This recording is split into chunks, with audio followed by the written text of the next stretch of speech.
Hello again, and here's another episode of The Shed, or J Shed as we call it, and the first video actually of September. Well, it'll soon be the big C here, won't it? The Christmas. On today's little video, we are going to have a look at something bigger, a bigger lantern, quite a big lantern actually, which is a 400 watt sodium, which I've got sitting here with the top up. Now, many of you out there who know their lamps will know that this is an URBIS ZX3. This one actually I acquired in 1984. It was. It actually come from a contractor on the I think they were building the A1M up to Peterborough from Alconbury, and this come in a box. This is brand new. This has never ever been on a pole. Now I'm going to do a closer up of this because it's quite, you can actually see how technology has changed from the old usual ballast onto all the electronic and computerized stuff that doesn't seem to work anymore today. Sarcasm. Yeah, so this comes from there. It hasn't been drilled out for a photo cell, so it's all complete there. So let's have a little look in here, and I'll fire it up as well. I haven't fired this up for about 12 years, so we'll have to see if it will still fire up. So let's move us over here. Right, let's see if we can get to see inside here. I think you can just about see it there. There we go. Right, okay, so I think you can see quite, it's okay here. Yeah, so let's just have a quick look around it. Okay, this is where your lamp goes in there, and it's also got the beam adjuster inside that. This, of course, this little one down here, it's a heavy lamp. I'll try and pick it up a bit. This is your igniter there. Let's just see if I can get this camera a bit better set up so we can see it a bit. That's better. Right, so we've got the igniter there. Hiding around the back here, maybe I can get the camera around enough for you to see that, is, yeah, there's the ballast. It's a 400 watt ballast. It's a, like Venture, is it Venture? No, it's just got an URBIS sticker on it, so it could be a factory URBIS one. And then, strangely enough, with this lantern, is if you look over here, we have another capacitor. So we have a capacitor here, and a capacitor here. I've never actually seen lanterns with two capacitors in. So this one seems to be linked in with the incoming mains, and this one also seems to be in with the incoming mains, whether it's because it's a 400 watt lamp. If you do know about this, if you've seen one with a let's see if that's better. If you have seen one with a double capacitor in there, let me know in the comments below. Be interested to know if this was quite a normal thing. But compared to what's in there, compared to what they are now, well, it's just got so much gear here. I mean, the size of this ballast is really quite big. We'll have a quick look at the labelling. So there's the label that tells you all about the, so that's my unsteady hand. Let's see if I can steady it a bit. I really have to get myself a gimbal for the camera. That's your details of it on there. And another one of the mill safety feature there. This is where the lamp goes in for the alignment of the lamp, and you can see the big reflector under there. I'm making me too dizzy on this. We have the earth connector there, and we have the spriget where the bracket goes in there, which is a normal standard size bracket there.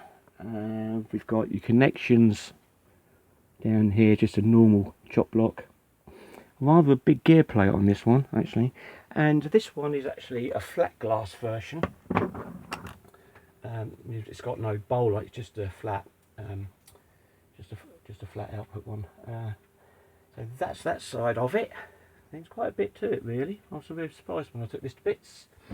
And the cover, because obviously the bulb twists out of there, or lamp, as you want to call it. Okay, now that folds down like that, and then this goes, taking on a journey again, just a moment. And this goes down and is held by these two clips clip underneath, simply like that. And there we go. So that is the top of it clipped down. Now you can see the actual size of this thing.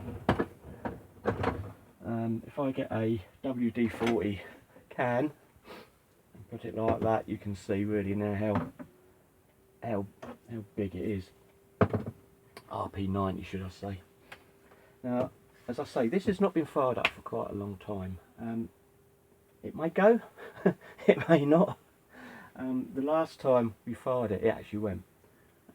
The other problem with it is for some reason the lamp seems to come loose in it. If you move it around a lot, it seems to wobble around and become loose.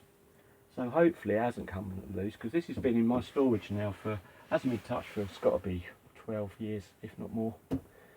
So anyway, let's give a go at firing it up, because it's got a plug on it. There we go. And we don't need a shorting cell on there because it isn't been drilled out, because all the lanterns on that particular stretch of motorway when they built it was all on all group connected, so they would come on in groups, so photo cell was not needed on it. It's got a few scuffs and marks where it's been moved around over the years. Now there's the flat glass, that's the front of it, and that's a 400 watt sodium lamp in there. So let's see if we can still see it there. Yeah, that should be all right like that. Right, so I'm going to attempt to plug it in and we'll see what happens. It should go, ladies and gentlemen, it should go. And in actual fact, if I remember right, this is quite a noisy little lamp. Yeah, and there we go. Now, can you hear it buzzing? It's really quite noisy. There we go, that's the sodium tube warming there. But it is rather like, there we go, now we're turning pink. Just put the light off for a minute. There we go. It's a nice warmy pink coming out of that.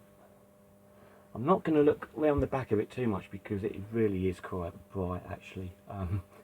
This is meant for a 4-lane motorway, so you can imagine the brightness of it. I'll just put the strip light back on so you can see a bit of me. There we go. A bit more of me and a bit of less more than that. So there we go. This is the ZX4. The ZX4. No. Now the ZX4, incidentally, is a completely different kettle of fish altogether. It actually houses 2 lanterns up to 400 watts each. 4 lanterns, 4 lamps, should I say? Get my lanterns and my lamps all mixed up. Blah blah blah. Haven't got one of those in the collection yet because they're quite gigantic. Actually, they're a lot of space. You wouldn't get one on the bench in here. That's for sure. This one only just about fits on the bench and so on. And you know, I can actually feel somewhat a bit of heat coming off this already. And you can see on the camera as it's getting up to its full potential is the lines on the video that's starting to appear there is of the frequencies again. And 50 Hertz I think it is, and I think America is 60 Hertz. Let me know on that one in the comments below. Oh my word. Well, I can't look at that now, so I'm going to have to keep looking at you. But I think, yeah, I think I proved my point how bright this is. So if we can switch this off, there we go. Whew. That was getting warm. There's the 400 watt one. Okay, so that's the biggest lantern and the oldest one I've had in the collection. I acquired this. It's the first lantern I ever acquired back in 1984. Does well. Used it for a couple of outside events actually, barbecues and things and so on and so forth. You know, bonfire night when you want a bit of light in the garden and see what you're doing with the fireworks. Come in quite handy actually, that did.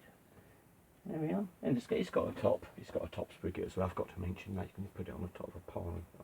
There we are. So there we are. That is it. Not bad old thing for its age. Very interesting to see how the old technology was inside though. Very much so. Okay, so till next time, if you haven't subscribed yet, come on, let's get those subscriptions up. And the thumbs up, if you're likey. And also that little bell icon, because then when I can be bothered to do a video, it'll be up there and it'll let you know, and all the boring stuff that we all say at the end of our YouTube videos. Okay then, so till next time, be safe. Remember, don't do anything I do here, okay? Don't blow yourselves up, and we'll see you next time. What do I do next time? I've got a clue. Look forward to your comments. Bye.